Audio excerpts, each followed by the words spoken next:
ওটা যাবেন? এই ছোট লোক, সামান্য অটোওয়ালি হয়ে তুই আমাকে কি করতে এসেছিস? তো কি হয়েছে? আপনাকে আমার ভালো লেগেছে তাই একটা করতে যাচ্ছিলাম। কি বলছিস তুই? তোর মাথা ঠিক আছে? তুই সামান্য একটা অটোওয়ালি হয়ে বলছিস তুই আমাকে পছন্দ করিস? এসব আপনি কি বলছেন? মানুষের মানুষকে ভালো লাগতেই পারে, আর তাছাড়া এই যে কত ছেলে মেয়ে প্রেম করে, পার্কে ঘোরে, তাতে তো কোনো অসুবিধা নেই। আমি যদি আপনাকে পছন্দ করি তাতে কি এমন অসুবিধা আছে? এই তুই আমাকে কি বলতে চাচ্ছিস ক্লিয়ার করে বল, আমি কিছুই বুঝতে পারছি না। আরে এতে না বোঝার কি আছে? আমি আপনাকে পছন্দ করি, চলেন আমরা প্রেম করি। এই পক্ষে নেই, তুই কি বললি? তোর মতো একটা অটোওয়ালির সাথে আমি রিলেশন করব? এই তুই জানিস আমি কার সাথে রিলেশন করি? আমি এই শহরের একজন কোটিপতির মেয়ের সাথে রিলেশন করি। ও, তার মানে আপনি চেহারা দেখে প্রেম করেননি, টাকা সম্পত্তি দেখে প্রেম করেছেন। আর তাছাড়া এখনকার যুগে ছেলেরা 10টা করে প্রেম করে, সেখানে আপনি একটা প্রেম করছেন। তাহলে আমার সাথে প্রেম করতে সমস্যা কোথায়? তার কাছে টাকা আছে, আমার কাছে টাকা নেই, তবে আমি কিন্তু দেখতে সুন্দরী আছি। আর তাছাড়া এখন ছেলেরা বাড়িতে বউ বাচ্চা রেখে শহরে এসে প্রেম করে, পরকীয়া করে। তাহলে আমার সাথে প্রেম করতে সমস্যা কি? এই কি বললি তুই? ছেলেরা বাড়িতে বউ বাচ্চা রেখে এসে অন্য মেয়ের সাথে রিলেশন করে?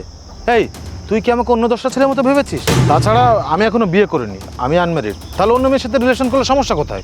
আচ্ছা ঠিক আছে, আপনার যখন প্রেম করতে এতই অসুবিধা তাহলে আপনার প্রেম করতে হবে না, আপনি বরঞ্চ আমাকে বিয়ে করে নিন। আপনাকে আমার অনেক ভালো লেগেছে। এই কি বললি তুই? তোকে আমার বিয়ে করতে হবে? কেন রে? পৃথিবীতে কি মেয়ের আকাল পড়েছে যে তোর মতো একটা সামান্য অটোওয়ালিকে আমার বিয়ে করতে হবে? এই আমার গার্লফ্রেন্ড সম্পর্কে তোর কোনো ধারণা নেই। সে এই শহরের বড় লোকের মেয়ে। একটু অপেক্ষা কর, এক্ষুনি চলে আসবে। এই চলো। দেখ আমার গার্লফ্রেন্ড, দেখেছিস? এই শহরের সব থেকে বড় লোকের মেয়ে। এটা আপনার গার্লফ্রেন্ড? তবে দেখতে অত বেশি সুন্দরী না। হ্যাঁ, আমি বুঝতে পেরেছি আপনি ওর টাকা পয়সা ধন সম্পত্তি দেখে প্রেম করেছেন, তবে তার থেকে কিন্তু আমি দেখতে অনেক সুন্দর। এই একদম উল্টোপাল্টা কথা বলবি না। আমি কেন টাকা সম্পত্তির জন্য ওকে ভালোবাসতে যাব? তাছাড়া আমার কি টাকা সম্পত্তি কম আছে নাকি? আমি ওকে মন থেকে ভালোবাসি, আর আমি ওকে বিয়ে করব। আপনি বিয়ে করবেন, করুন, তাতে কোনো সমস্যা নেই। এখনকার মানুষ 2-3টে বিয়ে করে। আগে ওকে বিয়ে করলেন, তারপরে না হয় আমাকে করলেন। তাছাড়া একটু আগে ওই যে বললাম, এখনকার ছেলেরা গ্রামে বউ বাচ্চা রেখে শহরে এসে প্রেম করে, তাদেরকে দেখেও বোঝা যায় না যে তাদের বউ বাচ্চা আছে। কামরুল, এই অটোওয়ালা কি বলছে? আরে ওই পাগলির কথা আর বলো না, সে তখন থেকে উল্টাপাল্টা কথা বলে যাচ্ছে। এই তুই তখন থেকে কি উল্টাপাল্টা কথা বলছিস? ওই বলছিস যে ছেলেরা বাড়িতে বউ বাচ্চা রেখে এসে শহরে অন্য মেয়েদের সাথে প্রেম করে, পরকীয়া করে। এই আমাকে দেখে কি তোর সেরকম ছেলে মনে হয় নাকি? আমি একটা ভালো ছেলে, ভদ্র ফ্যামিলির ছেলে। একটা সত্যি কথা বলুন তো, আপনি কি আগে বিয়ে শাদী করেননি? না, আমি কোনো বিয়ে করিনি। আমি কেন বিয়ে করতে যাব? তার মানে আপনি বলতে চাচ্ছেন আপনি আনম্যারিড, আপনি আগে বিয়ে শাদী করেননি। আচ্ছা তাহলে বলুন তো আমি কে? আরে মিথিলা, তুমি এখানে? আচ্ছা, আপনি তাহলে আমাকে চিনতে পেরেছেন। আমি তো ভেবেছিলাম আপনি আমাকে চিনতেই পারবেন না।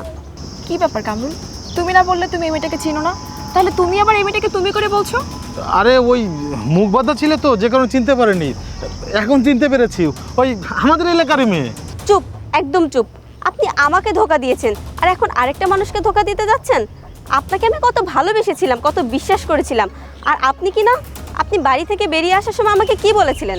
আপনি বলেছিলেন ঢাকা শহরে এসে একটা ভালো চাকরি নেবেন, তারপরে আমাদেরকে এখানে নিয়ে আসবেন। তা না করে আপনি এখানে আরেকটা মেয়েকে নিয়ে ঘুরে বেড়াচ্ছেন। আপনি আপনার ছোট বাচ্চাটাকে ভুলে গেছেন। আপনি কিভাবে তাকে ভুলে থাকতে পারেন? আপনার বউয়ের কথা, আপনার বাড়ির কথা, আপনি সব কিছু ভুলে গিয়ে শহরে এসে এসব করে বেড়াচ্ছেন। আমি যদি এখানে না আসতাম তাহলে তো আমি কখনোই জানতে পারতাম না যে আপনি শহরে এসে এসব করছেন। আপনি জানেন, আপনি যেদিন থেকে আমাদের সাথে যোগাযোগ বন্ধ করে দিয়েছেন, কত খারাপ অবস্থা দিয়ে যাচ্ছি আমরা, খেয়ে না খেয়ে দিন পার করছি। আপনি আমাদের সাথে যোগাযোগ করা তো বন্ধ করে দিয়েছেনই, খরচের টাকাটা পর্যন্ত দেননি। একবার কি ভেবে দেখেছেন আপনার বাচ্চাটাকে আমি কি খাওয়াবো, কি পড়াবো? আমার কথা নাই, বাদই দিলাম, আমি তো পরের মেয়ে। আপনার তো নিজের সন্তান, নিজের রক্ত, তার জন্য কি একটু দাগ কাটেনি আপনার মনে? সেসব কিছু ভুলে গিয়ে আপনি শহরে এসে রঙিন জীবন বাঁধার স্বপ্ন দেখছেন, আরেকটা মেয়েকে নিয়ে ঘুরে বেড়াচ্ছেন। আপনি তাকে মিথ্যে বলে তাকে ঠকাচ্ছেন। আপনি তাকে বলেছেন যে আপনি আনম্যারিড। আচ্ছা আপনারা এমন কেন বলুন তো? আপনারা কেন এমন সহজ সরল মেয়েদেরকে ঠকান? আমি আপনার কি ক্ষতি করেছি? আমি আপনাকে বিশ্বাস করেছিলাম, আমি আপনাকে ভালোবেসেছি, নিঃস্বার্থভাবে ভালোবেসেছি, আর প্রতিটা দিন আপনার জন্য অপেক্ষা করেছি কখন আপনি আসবেন, কখন আপনি আপনার সন্তানকে বুকে টেনে নেবেন। অপেক্ষা করতে করতে না পেরে আমি নিজে এই শহরে চলে এসেছি। এসে যে আমি এগুলো দেখব সেটা আমি কখনো কল্পনাও করিনি। আমি যদি আগে জানতাম তাহলে আমার সন্তানকে আমি বুকে নিয়ে দূরে কোথাও চলে যেতাম।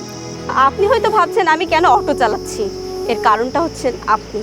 আমি যখন এই শহরে এসেছি আমি কাউকেই চিনি না, বেঁচে থাকার জন্য কিছু না কিছু তো করতে হবে, তাই এই অটো চালাচ্ছি। আর এর জন্য শুধু আপনিই দায়ী।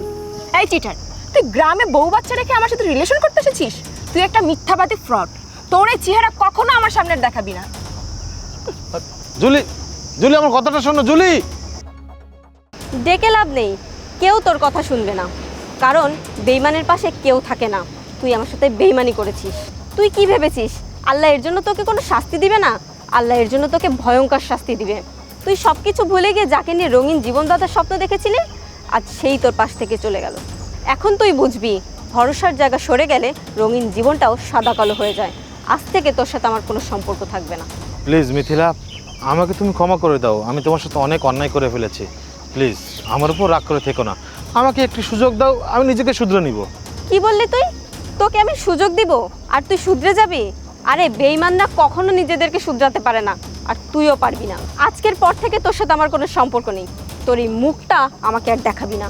এরপরেও যদি তুই আমার সাথে যোগাযোগ করার চেষ্টা করিস তাহলে তোকে আমি পুলিশে দিতে বাধ্য হব।